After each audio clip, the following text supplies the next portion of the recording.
Hello, this is Pixie doing another video. So it's a bit of an unusual one because I found an app, like a spirit box app, and I'm just trying it out. And it doesn't use, because some of them have got preloaded sounds and things in them, which isn't much fun because he's not giving you a kind of true reading of what's going on. Oh, this might be different because this is kind of like some old country roads and other things. So if you pick up anything, I just have to open my mind up, open my spirit gates up, so it might come through. But at the moment, it's in the background, it's reading through different AM frequencies, FM frequencies, just AM, not AM frequencies, FM. You can get some sort of like full spectrum devices. I mean, there's some other things out there. And so I've just been researching them really, because you don't want to spend £100 on something you never use. It's a bit pointless. I mean, it's the same with apps. You can buy apps and they actually well, why did I bother? Because, they don't do anything, or it's not very, doesn't do a lot. My mum reminded me of a story she told me about my grandmother, and I think she was in a lot of pain, and what she did is she went to a sort of spiritual healer, and she paid him to try to alleviate the pain from her arthritis or something like that. It's going up in the air, is it? And he just basically took advantage of it really. And there's a lot of that happens in this world. But yeah, I mean, basically, anyone can sort of choose to sort of take donations or something like that. But it's more like if someone's offering their services for free, it's a bit of less of a problem. It's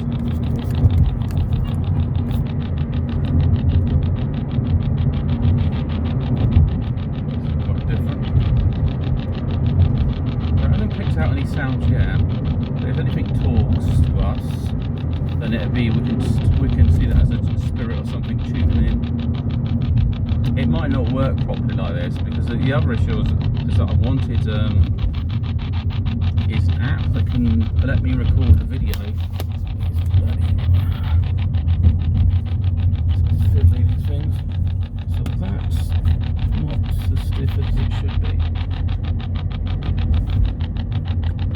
Yeah, basically I don't want an app that just makes noises, or an app that lets me record stuff as well.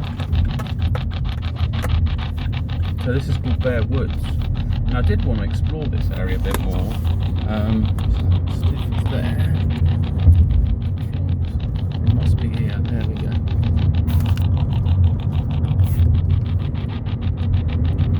I did want to explore it, but it's mainly just like a golf course. There's not really much going on. I mean, it might be some stuff in the golf course. Somebody invited me to go to a place called Arborfield. This is near Reading. I didn't really know the area. There is a place called California Park which I might look at. And I mean, I might look at devices that have got, they just run through different radio stations, and if they pick up some kind of interference and they tune into that voice or whatever, and maybe that adds some sort of insight to what's going on. But I mean, it's no different, and it's really how you interpret things.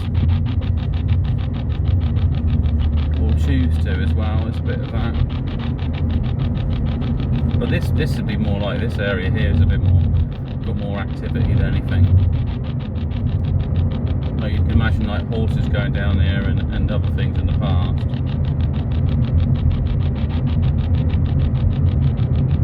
But it's mainly, I think, down here some sort of college and golf course down there somewhere.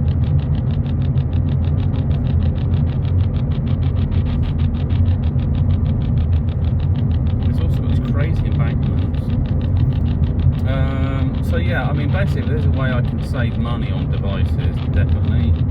If not, I don't mind buying a few things, and I was just going to try some sort of experiment. And also I don't want to be overloaded with devices all over the place. I'd have one in my pocket, trying to use a flash torch or something, or a torch basically.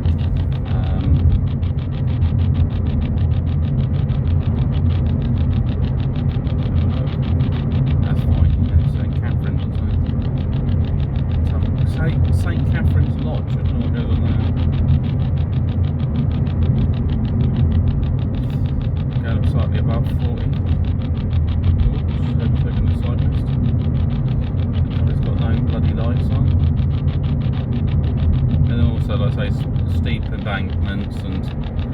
sort of little turnings here. There's an old pub as well, actually.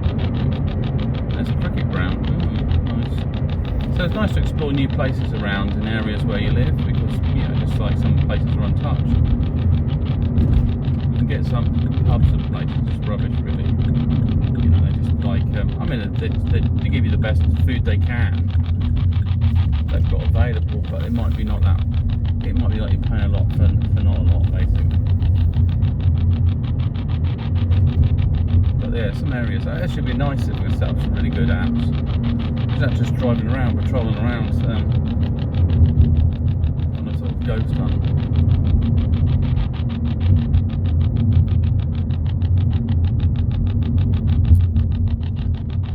And I think I mentioned before, there's a theory that in crowded places we may generate a lot of interference, because it's a bit like being a telepath. If you could hear what people are thinking, you pick up a lot of background noise, and it might sound like the way this thing sounds at the moment.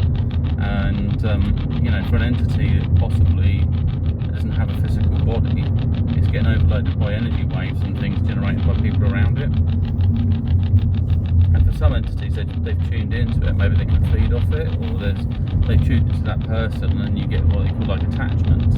So there's lots of sort of more like parapsychological, maybe parapsychological. What more windows? Side of things. There's a few places where people have like. It's something I wouldn't mind. I might do at night, and also at dark, because light also impacts on things as well. I think it sort of basically, because it reflects off energy forms, they reinforce themselves, so they project their information back when you see objects. But it acts as like it reinforces that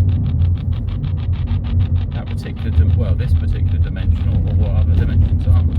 But with the absence of light, there's possibly more of a thinning or weakening between dimensions. And this could also be with things like the multiverse philosophy. Interested people, there's a lot of people who are not aware of it as well. I speak to them and say, oh, what's that about? So well basically you can the idea of maybe there's more than one universe, and possibly there's parallel universes or dimensions on top of each other. How that works is that they resonate in a different range of frequencies. And another way to explain that would be that when you see a rainbow, you don't necessarily see all the colours available. You can only see what you're capable of seeing. That's your kind of limited of that dimension. But then if you could see much more than that, it might be too much for you to handle. It'd be like looking at a kaleidoscope. If you could see images of the past and things, in the current, you'd see these like ghost images of where people were and everything. You just wouldn't know if you're coming or going, basically.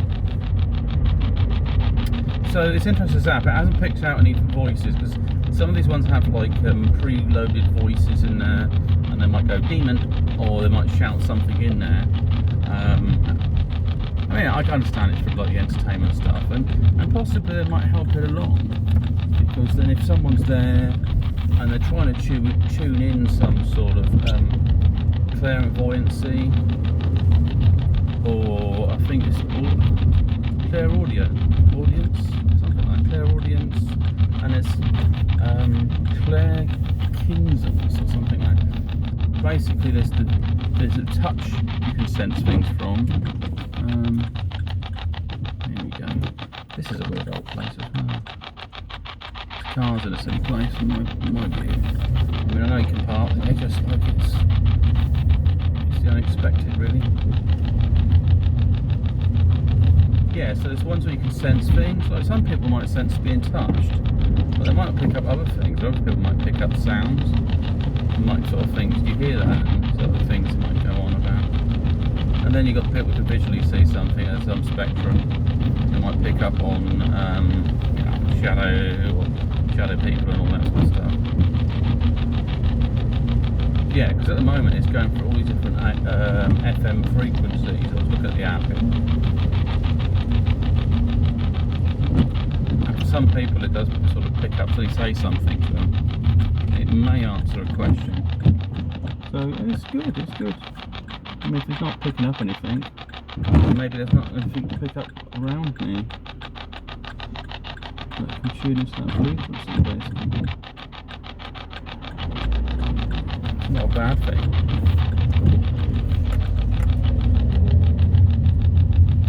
But I think it's adding a dimension if I do go to other places, or I can have talks, I can do everything. And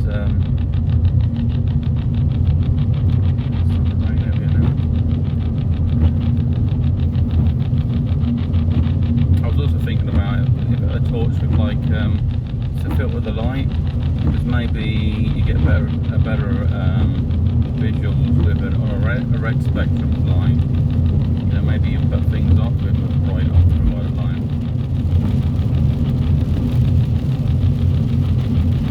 There's definitely more to reality, or maybe I just want there to be, you know. However, it's just what is life, what is the universe we live in, you know, what it's all about. And you can set things come into your mind. And the other thing I want to talk about, I don't know if things have become more sensitive, the universe, just me, a lot more heightened emotional senses, which is probably another thing, if you can feel emotions. So you might go into a room and you feel quite happy, or you might feel sad, so you might be picking up on something there. So yeah, I mean, I've had songs that have like choked me up recently. I've listened to them, and I've had like little tears in my eyes a bit, you know. So it's like, and I'm sort of exploring what that sensation means as well. So just like allow you to feel them feelings. I mean, it's the same if you feel like angry or anything. If you feel a physical effect, explore what that physical effect is to your body, because that's how you can kind of like develop. It's like doing exercise. You're developing it, you're tuning it in. You know, it might be something you're not don't really want to be too much caught up with it. But if you're crying for different reasons, because you've got to think that crying's a spectrum, and you know, a lot of people say, oh, you should let your feelings out. But they don't realise men try not to let the feelings out because they're aware that they enter a different sort of state of behaviour, and they might become more at risk or lashing out maybe, or you don't want to relive the experience again. There might be some trauma involved, so they might have to process it, because it might cause, rather than a freezing or a breaking down, it could cause them to lash out or act out, or you know, do something. So I think for some men it's just a case of thinking that through. And then there's also the kind of the domesticated part of our, as men, as kind of our brains, in that there's a part of us that won't let us do things. And that's something I was always exploring, because I'm naturally quite a nice guy. You know, sometimes I wish I would have basically dealt with some physical threats differently. And I think I had to get to a point where I was ready to deal with it, because I just said to my brain, look, there's no way out of it. You're going to just have to lose it. And that's kind of how things happened. But I had to experience a certain amount of trauma. And now that's the only way you can really hack into it. It's possibly, you know, that kind of situation whereby you experience strong emotion. That's what our actors do as well, being able to tune into it, switch it back on, but also the ability to switch it off as well. So it's kind of the higher stakes, I think. So yeah.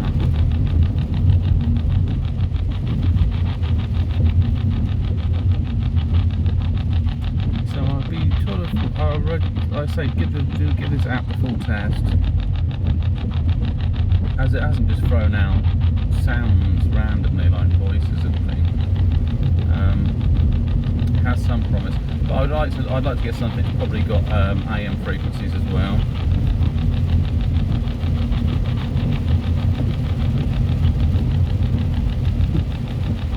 That always makes things a bit different.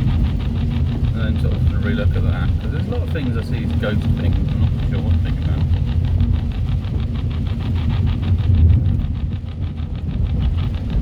But I like it when they've probably moved away from throwing stones and keep saying, "Are you there?" And when you actually get some feedback, it's always quite good.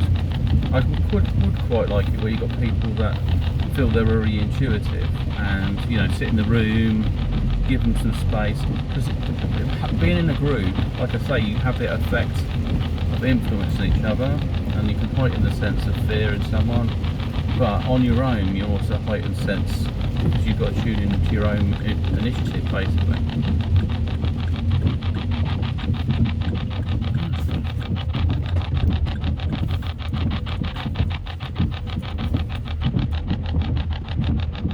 Okay, anyway, I have arrived, and I'll catch you soon. Have a great day, and yeah, speak soon. Bye.